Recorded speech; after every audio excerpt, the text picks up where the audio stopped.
بالکل اسی طرح حضرت ابراہیم علیہ السلام نے ایک خاص مقام پر شیطان کو کنکریاں ماری تھی. ابھی آگے وہ واقعہ آپ سنیں گے، لیکن عقل تو یہ کہتی ہے حضرت ابراہیم نے اس وقت شیطان سامنے آیا تھا اس لیے کنکریاں ماری.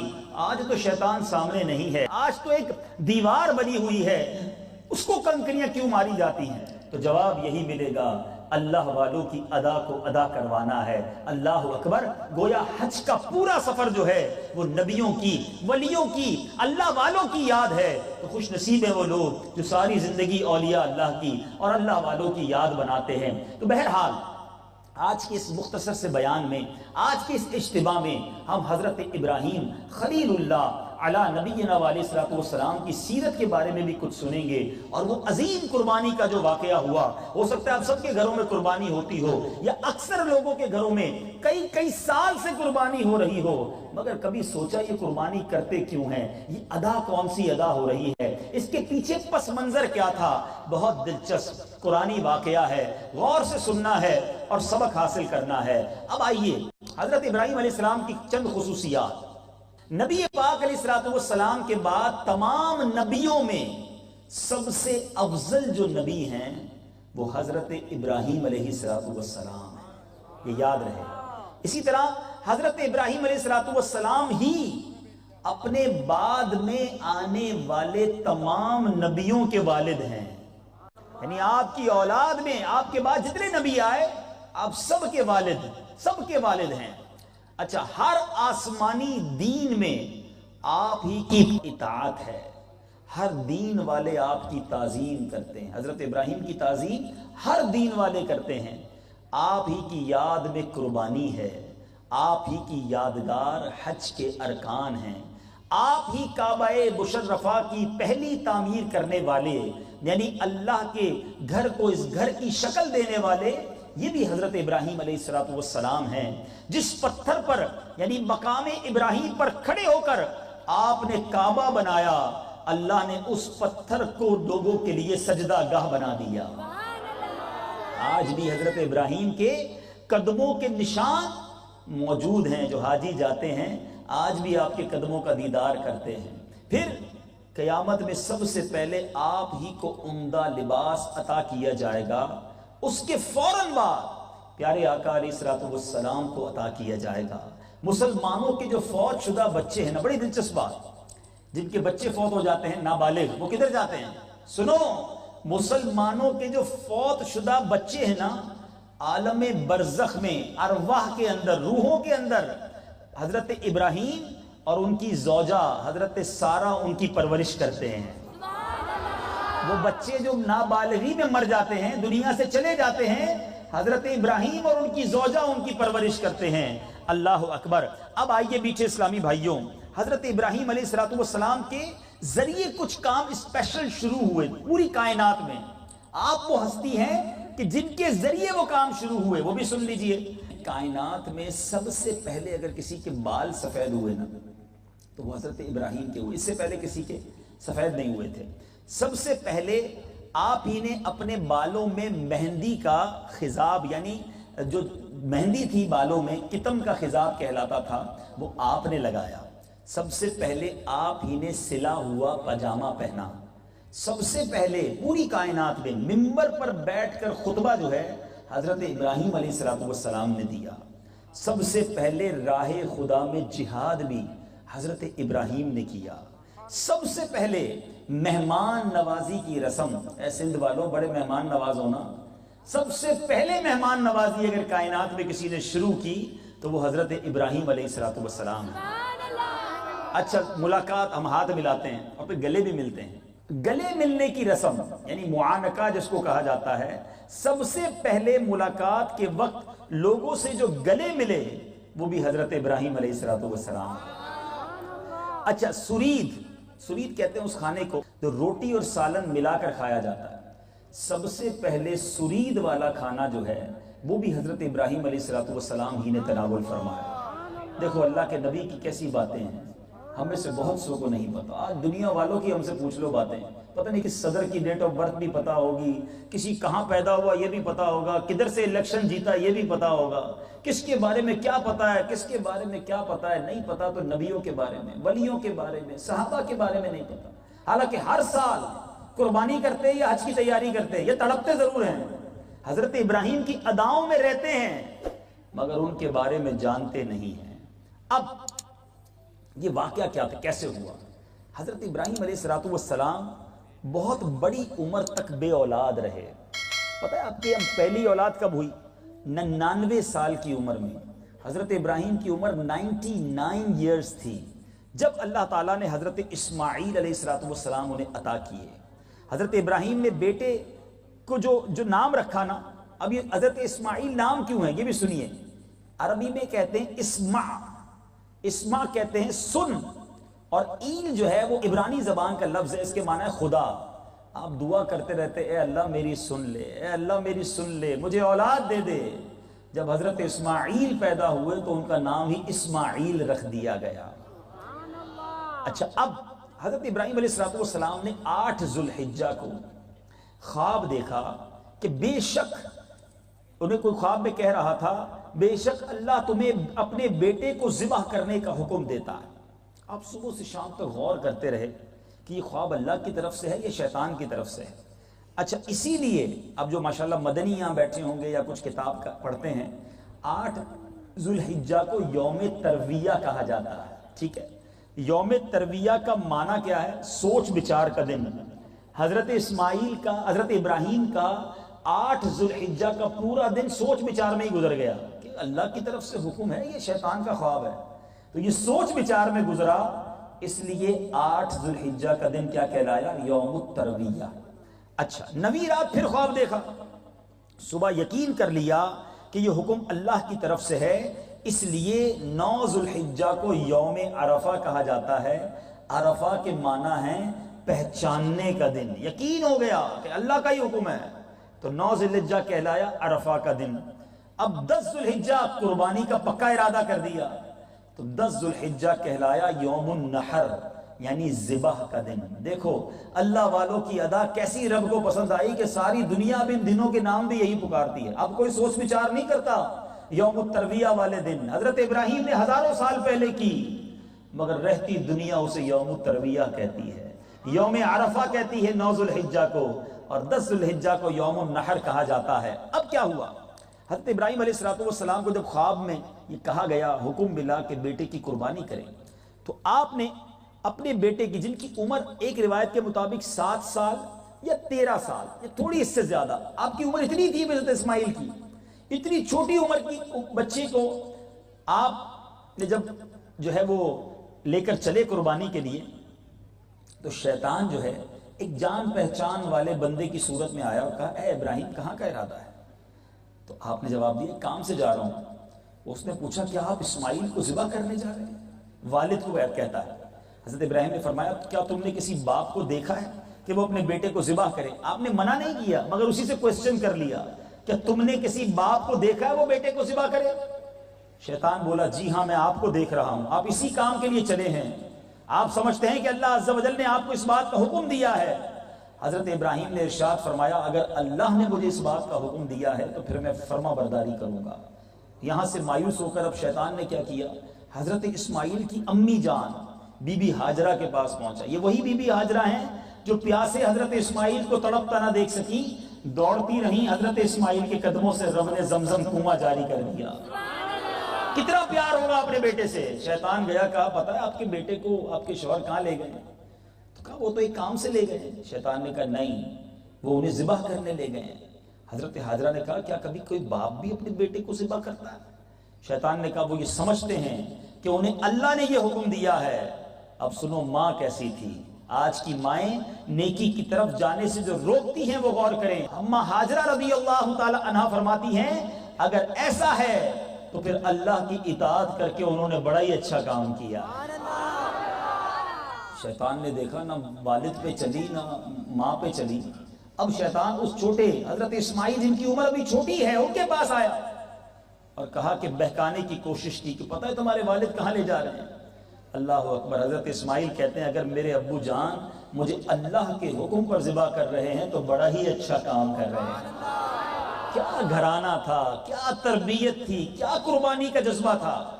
اب جب شیطان جو ہے وہ باپ بیٹے کو بہکانے میں ناکام ہوا تو جو آج جمرہ ہے نا جہاں رمی کرتے ہیں، سنو حاجیوں، جس جگہ پر جا کر رمی کرتے ہیں اس مقام پر حضرت ابراہیم نے اسے 7 کنکریاں ماری.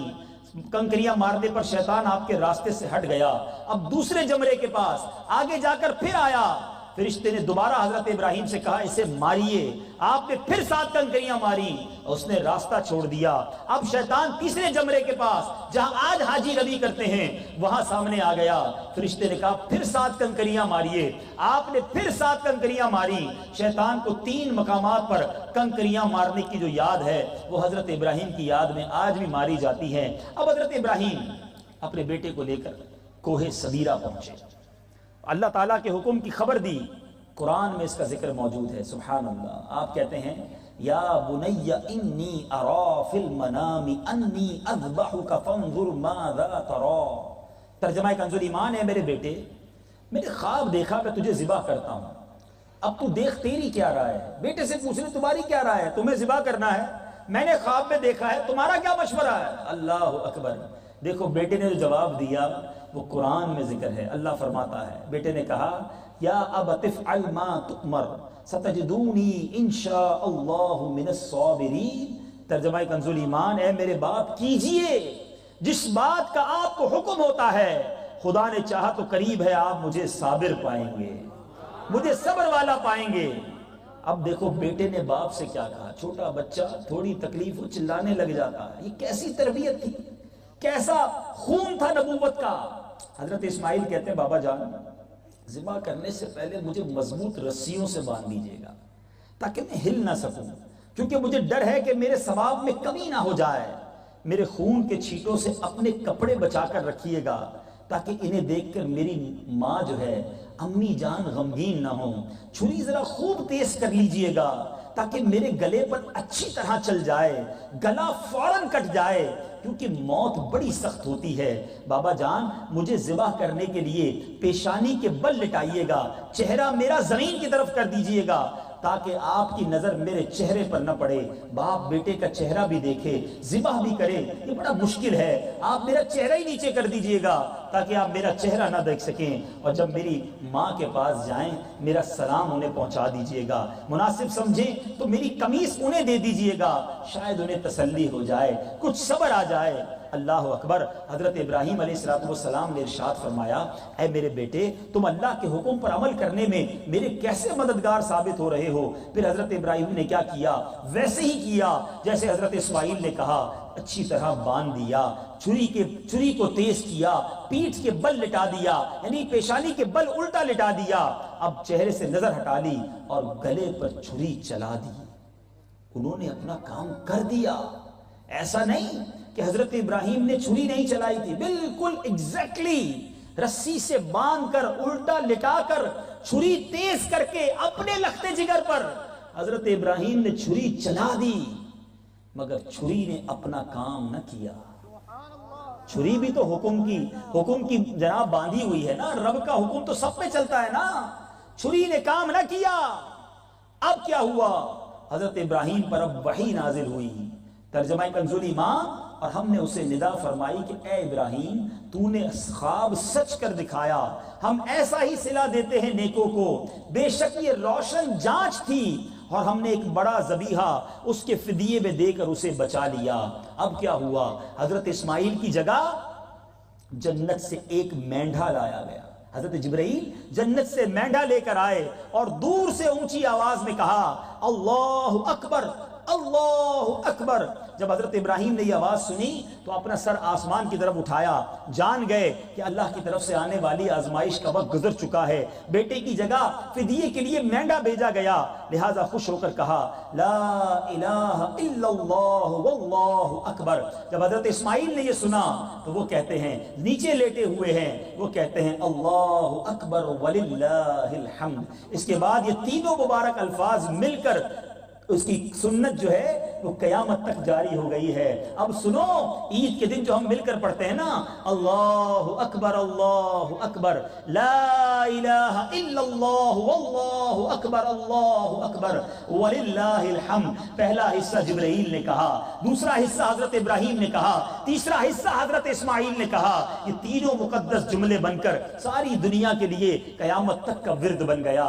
اللہ اکبر، کیا خوبصورت ادائیں ہیں، اللہ والوں کا جذبہ کیسا ہے۔ اے میرے میٹھے اسلامی بھائیوں، اب یہ جنتی مینڈا جو تھا، یہ اس کے جو سینگ تھے نا، وہ بہت عرصے تک کعبے کی چھت میں، کعبے میں رکھے گئے، مگر ایک عرصے کے بعد کعبے شریف میں آگ لگ گئی اور وہ سینگ اس میں جل گئے، ورنہ شاید وہ آج بھی ہمیں جو ہے وہ دیکھنے کو ملتے۔ اب ایک بڑا اہم مسئلہ اس واقعے سے جو ملتا ہے، اب کوئی اور شخص بھی ہو سکتا ہے خواب دیکھے کہ اپنے بیٹے کو ذبح کرو، تو کیا اس کو بھی صبح اٹھ کے بچہ ذبح کر دینا چاہیے؟ ہو سکتا ہے کوئی دیکھ لے، بھائی ہم نے تو بیان بھی سنا تھا، حضرت ابراہیم نے بھی ایسا کیا، ہم بھی ایسا کریں گے۔ تو یاد رکھیے، انبیاء کا خواب جو ہے وہ وحی ہوتا ہے، انبیاء کا خواب حقیقت پر مبنی ہوتا ہے۔ عام امت میں اور کوئی بھی اس پر عمل نہیں کرے گا۔ کوئی اگر یہ خواب دیکھ بھی لینا کہ کہا جا رہا ہو کہ بچے کو ذبح کرو، اگر اس نے بچے کو ذبح کیا تو وہ حرام کرے گا، وہ اپنے بچے کے پر ظلم کرے گا، یاد رکھیے۔ تو یہ کبھی بھی کوئی نہیں کر سکتا، اس کی بالکل بھی اجازت نہیں ہے۔ اور حضرت جبرائیل علیہ السلام اللہ کے حکم سے حضرت ابراہیم نے جب اپنے پیارے بیٹے کو ذبح کیا تو اس وقت اس کی جگہ حضرت جبرائیل نے جنتی دمبے کو ذبح کر دیا۔ اے میرے میٹھے اسلامی بھائی، یہ تاریخی واقعہ ہے۔ اس سال بھی ہم نے قربانی کرنی ہے انشاءاللہ۔ جو صاحب نصاب ہیں انہوں نے قربانی کرنی ہے نا انشاءاللہ۔ ہاں، یہ نصیب والوں کو ملتا ہے موقع، اس پہ کنجوسی نہیں کرنی چاہیے۔ بعض لوگ پورے گھر کی طرف سے ایک بکرا کر دیتے ہیں، ایسی قربانی نہیں ہوگی۔ جتنے لوگوں پر قربانی واجب ہے، جو صاحب نصاب ہیں، یہ پتہ ہونا چاہیے کہ نصاب کتنا ہے آج کل۔ اگر جو صاحب نصاب ہے اس پر قربانی واجب، اور اس کے فضائل کیسے، اللہ اکبر۔ ذرا فضیلت سنیے اور ایمان تازہ کیجئے۔ اللہ کے حبیب علیہ السلام کے بہت سارے فرامین موجود ہیں، بلکہ ایک حدیث کا مضمون تو کچھ اس طرح آتا ہے کہ جو یہ سواریاں ہیں، یہ جو قربانیاں ہیں، یہ بندے کی جنت میں پل صراط کے کراس کرنے کے لیے، جنت میں جانے کے لیے سواریاں بن جائیں گی۔ اب جو یہ لاغر مرے ہوئے جانور کرتے ہیں نا، پیسہ ہونے کے باوجود، تو سوچ لیں سواری بھی کمزوری کر رہے ہو بھائی، تو فربا جانور، تگڑا جانور اللہ نے دیا تو خوبصورت جانور۔ ہاں، یہاں ایک بات ضرور سمجھنی، ایک اور فضیلت مجھے یاد آ گئی۔ حدیث پاک کا مضمون ہے کہ جو اللہ کی راہ میں قربانی کرتا ہے، جانور کے جتنے بال ہیں اتنی نیکیاں اسے ملتی ہیں۔ تو اللہ جن کو نصیب کرے انہیں قربانی ضرور کرنی چاہیے۔ ہاں، اب یہاں فربا جانور کرنے کا حکم ہے، تازہ خوبصورت۔ اب اس میں اگر یہ خیال ہے کہ جناب لوگوں کو پتہ چلے کہ میں کتنے مہنگا جانور کرتا ہوں، کتنا خوبصورت جانور کرتا ہوں، ذرا میری واہ واہ ہو جائے، اگر اس لیے کرے گا تو پھر تو گناہگار ہوگا، کیونکہ یہاں دکھلاوا ہے۔ اور اس لیے ایک اچھا جانور کرتا ہے کہ اللہ نے عطا کیا، اس کی راہ میں خرچ کروں تو بہترین خرچ کروں۔ یہ ہمیشہ یاد رکھیں، اللہ کی راہ میں جب خرچ کرنے کی باری آئے نا تو کنجوسی نہیں کرنی چاہیے۔ چوتھے پارے کی پہلی آیت ہے، لن تنالوا البر حتى تنفقوا مما تحبون، تم ہرگز بھلائی کو نہیں پہنچ سکتے جب تک راہ خدا میں اپنی پیاری چیز خرچ نہ کرو۔ اللہ کی راہ میں خرچ کرنے کی باری آتی ہے، ہم کیا کرتے ہیں؟ وہ چیز عموماً خرچ کرتے ہیں جو ہمارے کام کی نہیں ہوتی ہے۔ کھانا گھر میں بچ گیا، چلو کسی مدرسے میں بھیج دو، کسی فقیر کو دے دو، ہمارے کام کا نہیں ہے نا، اب دے دو۔ چپل پھٹنے لگ گئے ہیں، اب کسی غریب کو دے دیتے ہیں۔ کپڑے پرانے ہو گئے ہیں، چلو یار کسی مدرسے میں بھجوا دیتے ہیں۔ آپ سوچئے، اللہ کی راہ میں دینا ہے تو گھٹیا مال، سوچئے ہم اپنے دوست کو دیتے ہیں یہ مال، اپنے بچوں کو کھلائیں وہ مال جو ہم اللہ کی راہ میں دیتے ہیں۔ اللہ محتاج نہیں ہے، یاد رکھنا، وہ دل دیکھتا ہے، وہ ہماری نیتوں کو دیکھتا ہے کہ یہ بندہ جس کو میں نہیں دیا ہے، دیا کس نے؟ اللہ نے۔ اور جب اس کی باری، اس کی راہ میں دینے کی باری آئی تو پھٹا پرانا پھینکنے والا، خود سوچو، ٹھیک ہے بچ جائے تو دینا چاہیے کسی کو، لیکن جب دل سے دے تو اس کا مزہ اور ہے نا۔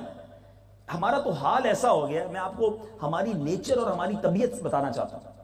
مثال کے طور پہ آپ کبھی جمعہ پڑھنے مسجد میں گئے اور مسجد کے انتظامیہ کی طرف سے کوئی ڈبہ وغیرہ آپ کے سامنے آیا کہ بھئی چندہ دیجیے، آج آپ کا دل سخاوت جو ہے وہ دریائے سخاوت جوش پہ آپ نے کہا چلو یار آج 50 روپے جو ہے مسجد کے ڈبے میں ڈالتے ہیں.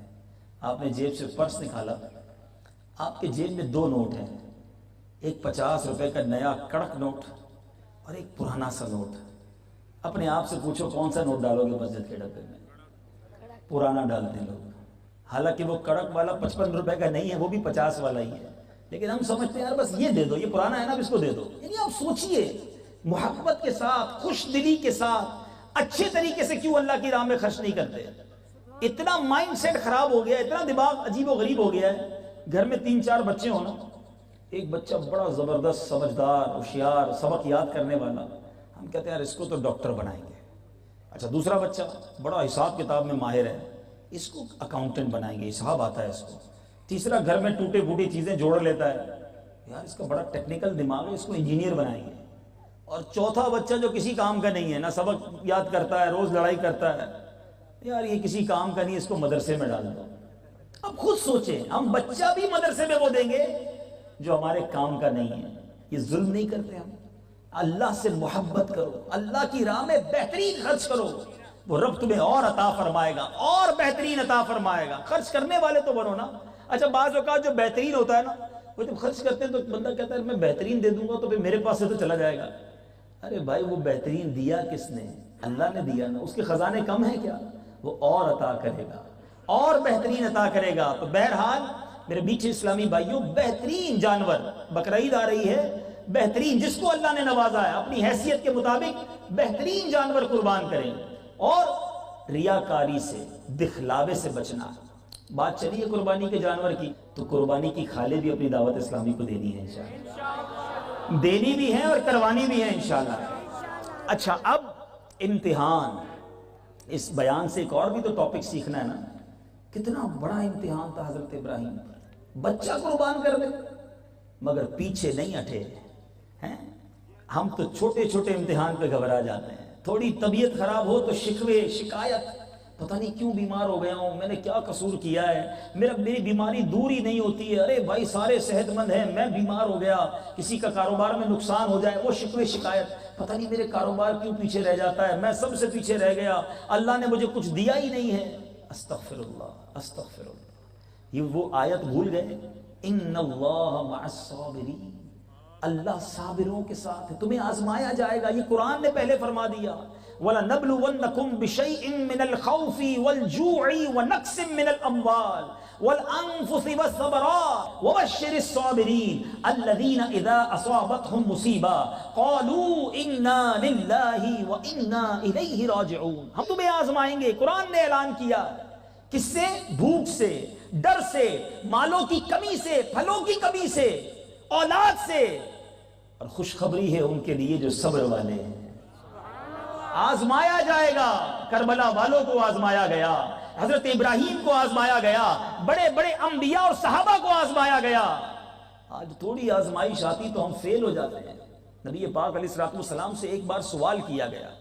آج ہو سکتا ہے مجھے کوئی بیمار سن رہا ہو, کوئی قرضے میں ڈوبا سن رہا ہو, کوئی پریشان سن رہا ہو. سنو, زباں پر شکوے رنجو علم لایا نہیں کرتے, زباں پر شکوے رنجو علم لایا نہیں کرتے, نبی کے نام لیوا غم سے گھبرایا نہیں کرتے. غم تو, امتحان تو آئے گا, مرد بنو نا, یہ امتحان ہے تمہارا. اللہ کی رضا پر راضی رہو. ایک بار پیارے آقا علیہ الصلوۃ والسلام سے سوال کیا گیا. سنو, حدیث پاک کا مضمون ہے کہ حضور سب سے زیادہ مشکلیں اور پریشانیاں کس پر آتی ہیں؟ اللہ کے حبیب علیہ الصلوۃ والسلام نے فرمایا انبیاء پر. انبیاء پر سب سے زیادہ. فرمایا حضور اس کے بعد؟ فرمایا جو اس کے بعد اللہ کے جتنا قریب ہوتا ہے. فرمایا جو دینداری کے حساب سے بندے پر مشکلیں آتی ہیں. بعض اوقات یہ اسلامی بھائی بیٹھے نا, یہ بھی سوچتے ہوں گے یار جب نمازیں پڑھتے نہیں تھے, کوئی دین کا کام کرتے نہیں تھے, اتنی مشکلیں نہیں تھیں. جیسے جیسے دین میں آگے بڑھتے جا رہے ہیں مشکلیں بھی بڑھتی جا رہی ہیں, ٹینشن بھی بڑھتی جا رہی ہے. یار ہم تو اللہ کے قریب ہو رہے ہیں اور ہماری مشکلیں کیوں بڑھ رہی ہیں؟ یہی پیارے آقا نے 1450 سال پہلے کم و بیش ہمیں بتایا کہ بندہ جتنا اللہ کے قریب ہوگا اتنا اس پر آزمائشیں آتی ہیں. اور اس کی وجہ بھی بیان کر دی, کیونکہ رب کی رضا یہ ہے میرے بندے سے دنیا میں جو غلطیاں ہو گئیں اس پر آزمائش بھیجوں، وہ صبر کرے، اس کے سارے گناہ معاف کر دوں، اور جب مجھ سے ملے تو گناہوں سے پاک ہو کر ملے، میں اسے جنت میں داخل کر دوں، یہ اللہ کی رضا ہے۔ مگر آج ہم کیا کر رہے ہیں؟ ایک اور روایت میں آتا ہے کہ اس کا مضمون یہ ہے کہ اللہ نے بندے کا ایک مقام رکھا ہوتا ہے۔ مثال کے طور پہ ایک شخص ہے، اس کے لیے مقام بڑا اونچا رکھا ہے، مگر وہ نمازیں پڑھ کے، روزے رکھ کے، عبادتیں کر کے اس مقام تک نہیں پہنچ پاتا، پھر اللہ اس پر آزمائش بھیجتا ہے تاکہ وہ صبر کر کے اس مقام تک پہنچ جائے۔ لیکن بتاؤ، ہم صبر نہیں کرتے، ہم بڑا شکوہ کرتے ہیں، تھوڑا سا پرابلم ہو جائے، کسی کے پیٹ میں درد ہونا، پورے محلے کو پتا ہوگا کہ پیٹ میں درد ہے، کیوں سب کو بتانا ہے آج بڑا تکلیف ہو رہی ہے، پیٹ میں درد ہے، کیوں ٹھیک کر دے گا آپ کا پیٹ کا درد؟ وہ ڈاکٹر ہے جو اس کو بتا رہے ہو، کیوں بتا رہے ہیں؟ کسی کے کاروبار میں نقصان ہو جائے، چھوٹا سا نقصان، موبائل چوری ہو جائے، اللہ اللہ اللہ، پورے نواب شاہ کو پتا چل جائے گا، وہ میرا موبائل چلا گیا۔ اچھا موبائل خریدا تھا جب کسی کو بتایا تھا؟ اللہ نے نعمت دی تو کسی کو نہیں بتانا ہے، چلی گئی تو سب کو بتانا ہے، کیوں؟ شکوہ نہیں ہے یہ، معاذ اللہ، دوسرے لفظوں میں یہ کمپلین ہے کہ میرا لاس ہو گیا، میں بیمار ہو گیا، مجھے تکلیف پہنچی، کس نے دی ہے؟ اللہ نے دی ہے، صبر کرو ورنہ صبر کا ثواب بھی چلا جائے گا۔ اچھا پھر کیا کرتے؟ بس جناب بڑا نقصان ہو گیا کاروبار میں، بہت نقصان ہو گیا، بڑا پریشان ہوں، بس اب تو صبر ہی کر رہا ہوں۔ ہم کون سا صبر ہے بھائی؟ زمانے کو بتا کر صبر نہیں ہوتا۔ ایک جملہ بڑا مشہور ہے نا، صبر جمیل، بڑے بڑے لوگ کہتے ہیں اللہ آپ کو صبر جمیل عطا فرمائے، کبھی معلوم کرنے کی کوشش کی صبر جمیل ہے کیا؟ یہ کسی جمیل بھائی کا صبر نہیں ہے۔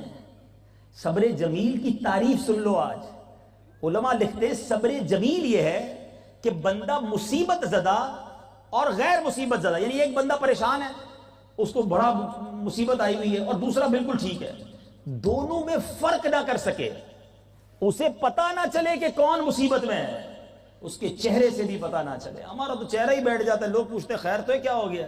پھر ہم بتاتے ہیں یہ پرابلم ہو گیا ہے۔ نہیں، صبر جمیل یہ ہے میں جانوں میرا رب جانے، کسی کا احسان کیوں اٹھائیں، کسی کو حالات کیوں بتائیں، کسی کا احسان کیوں اٹھائیں، کسی کو حالات کیوں بتائیں، تم ہی سے مانگیں گے تم ہی دو گے، تمہارے در سے ہی لو لگی ہے۔ پریشان ہو تو اللہ سے مانگو نا، پریشان ہو تو اللہ کے حبیب سے عرض کرو نا۔ اعلیٰ حضرت لکھتے فریاد امتی جو کرے حال زار میں، ممکن نہیں کہ خیر بشر کو خبر نہ ہو، واللہ وہ سن لیں گے، فریاد کو پہنچیں گے، اتنا بھی تو ہو کوئی جو آہ کرے دل سے، پکارو تو صحیح نا، سارے جہان کو بتانا ہے، نہ کریں ایسا۔ ایک بار حضرت رابعہ بصریہ بڑی صوفی بزرگ ہیں، ایک شخص کو دیکھا سر پہ پٹی بندھی ہے، سر میں درد ہوتا ہے لوگ پٹی باندھتے ہیں نا، اب بات بڑی گہری ہے، اللہ کرے آپ سمجھ جائیں۔ تو حضرت رابعہ بصریہ نے دیکھا کہ اس نے سر پہ پٹی باندھی ہوئی ہے، تو آپ نے کہا پٹی کیوں باندھی ہے؟ کہ حضور سر میں درد ہے، طبیعت خراب ہے، اس لیے پٹی باندھی ہے۔ حضرت رابعہ بصریہ نے کہا کبھی صحت کی پٹی بھی باندھی تھی؟ ہاں بات گہری ہے، اتنی جلدی سمجھ نہیں آئی۔ کیا فرمایا؟ کبھی صحت کی پٹی بھی باندھی تھی؟ اس کا مطلب کیا ہوا؟ اللہ نے تمہیں ساری زندگی صحت مند رکھا، کسی کو بتایا؟ شکر ادا کیا؟ چند دن کے لیے بیمار ہوئے تو سب کو بتاتے ہو اللہ نے بیمار کر دیا؟ سوچئے، نہ بتائیں اپنی مصیبت کسی کو، نہ بتائیں کسی کو پریشانی، اللہ جانے میں جانوں، مدد بھی تو اسی نے کرنی ہے نا، اور خود فرمایا ہے ان اللہ مع الصابرین، صبر کرو اللہ تمہارے ساتھ ہو جائے گا۔ جب رب ساتھ ہو جائے گا تو ویسی مشکل حل ہو جانی ہے، ویسی پریشانی حل ہو جانی ہے، مگر صبر ہی تو نہیں آتا۔ ہمارے اسلاف تو مصیبت کو ویلکم کرتے تھے، پریشانی آتی تو خوش ہوتے تھے۔ ایک بزرگ کے بارے میں آتا ہے، ان کی زوجہ نے کہا مجھے آپ سے طلاق لینی ہے۔ خیریت تو ہے، گھر میں کوئی جھگڑا نہیں، کوئی معاملہ نہیں، کہا نہیں بس مجھے طلاق لینی ہے، آپ چلیں ہم کسی کے سامنے گواہ بنا کر طلاق لے لیتے ہیں۔ پریشان ہو گئے کہ بیوی کو ہو کیا گیا، چلنے لگے، باہر نکلے، ٹھوکر لگی پیر پہ زخم کا، ٹھیک ہے اب مجھے کوئی طلاق لینی نہیں، واپس گھر چلیں۔ کمال کی عورت تو تھوڑی دیر پہلے کہتی طلاق لینی، اب کہتی کچھ نہیں لینی۔ کہ میں 40 دن سے دیکھ رہی ہوں آپ کو کوئی پریشانی نہیں آئی ہے، 40 دن سے آپ پر کوئی مصیبت نہیں آئی ہے، لگتا ہے اللہ آپ سے ناراض ہو گیا، میں یہ سمجھنے لگی، اس لیے میں نے کہا آپ سے طلاق لے لوں۔ باہر نکلی، آپ کو ٹھوکر لگی، میں سمجھ گئی کہ رب آپ سے راضی ہے۔ اللہ راضی ہوتا ہے تو پریشانی بھیجتا ہے، ہم سمجھتے ناراضگی ہے۔ ہاں جو گناہوں کے سبب پریشانی ہے وہ الگ ہے، لیکن بندہ رب کی رضا پر راضی تو رہے نا۔ ہمارے اسلاف کیسے ویلکم کرتے تھے؟ حضرت فتح موصلی رحمت اللہ تعالی علیہ کی زوجہ تھی، ایک بار آپ کے ناخن پر چوٹ لگی، ناخن ہی اکھڑ گیا پیر کا، کتنی تکلیف ہوتی ہے کسی کا ناخن اکھڑ جائے، آپ مسکرانے لگی، تو کسی نے کہا آپ کو تکلیف نہیں ہوئی، اتنی بڑی چوٹ پر آپ مسکرا رہی ہیں؟ تو کیا فرمایا؟ کیا فرمایا؟ درد تو بہت ہو رہا ہے، مگر اس درد پر جو میں صبر کروں گی اور صبر پر جو ثواب ملے گا مجھے اس پہ بڑی خوشی ہو رہی ہے۔ ایک وہ لوگ تھے اور ایک ہم ہیں۔ تو آج حضرت ابراہیم کے اس عظیم واقعے سے سبق لینا ہے کہ اگر کوئی آزمائش ہے تو کسی کو نہ بتاؤ، میں جانوں میرا رب جانے۔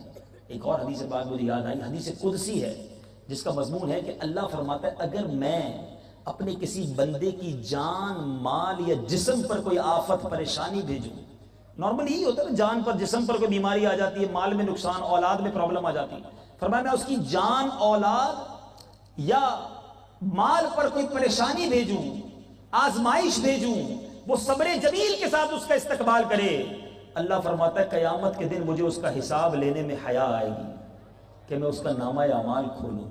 اب میں آپ سے پوچھتا ہوں کہ مجھے کوئی آزمائش آئے اور میں صبر کر جاؤں اور میرا نامہ اعمال نہ کھلے، یہ سودا مہنگا تو نہیں ہے نا؟ یہ سودا مہنگا نہیں ہے، آزمائش پر صبر کر لو۔ اللہ بڑا کریم ہے، اگر وہ آزمائش پر بندے کو صبر کرتے ہوئے دیکھتا ہے تو پھر اس کے گناہ بھی معاف فرما دیتا ہے۔ اور جو غریب مجھے سن رہے ہیں نا، آخری بات کر کے بیان کو ختم کرتا ہوں، بڑی تسلی ہے اس روایت میں، جو بیچارے غریب ہیں، چھوٹے سے گھر میں رہتے ہیں، سادہ سا کھانا کھاتے ہیں، بعض اوقات ذہن میں خیال آتا ہے یار میں تو پیچھے رہ گیا۔ سنو، اللہ کے حبیب علیہ السلام فرماتے ہیں، حدیث پاک کا مضمون ہے، جو اللہ کے تھوڑے دیے پر راضی ہو جاتا ہے، تھوڑا ملے نا راضی رہنا، جو اللہ کے تھوڑے دیے پر راضی ہو جاتا ہے اللہ بھی اس کے تھوڑے عمل پر راضی ہو جاتا ہے۔ ہائے ہائے ہائے، کیا روایت ہے، آپ سوچو کتنی تسلی ہے غریبوں کو کہ اگر عمل بھی تھوڑا ہوا نا اللہ راضی ہو جائے گا، کیونکہ اللہ نے تھوڑا دیا تم بھی راضی ہو گئے۔ اور اس کے مقابلے میں امیر جس کو اللہ نے زیادہ دیا ہے، اب وہ سوچے۔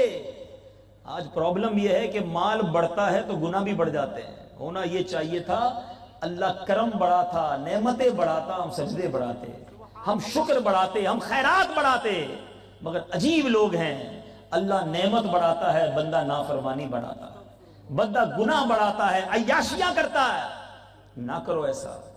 اگر غریب کو تھوڑے دینے پر، تھوڑے عمل پر رب راضی ہوگا تو کہیں امیر سے زیادہ عمل نہ مانگ لیا جائے۔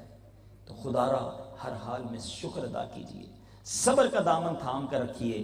اللہ تعالیٰ مجھے اور آپ کو صبر کی نعمت نصیب فرمائے، بے صبری سے ہمیں محفوظ فرمائے، اور حضرت ابراہیم علیہ السلام نے جو قربانی دی، رب کریم اس قربانی کا صدقہ ہم سب کو نصیب فرمائے۔